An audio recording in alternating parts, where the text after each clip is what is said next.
Sen de elinden yaşlısın. Bak. Abla.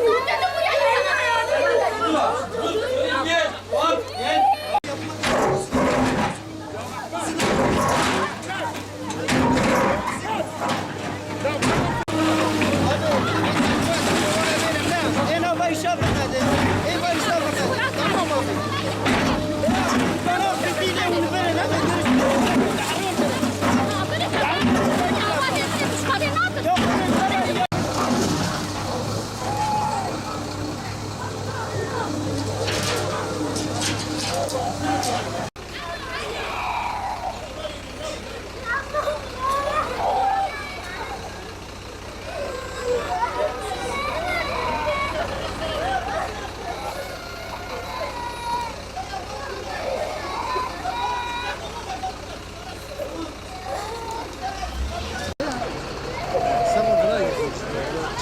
Hakikaten ya.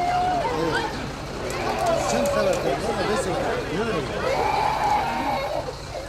İnşallah benim öyle. Güzel. Bırak çay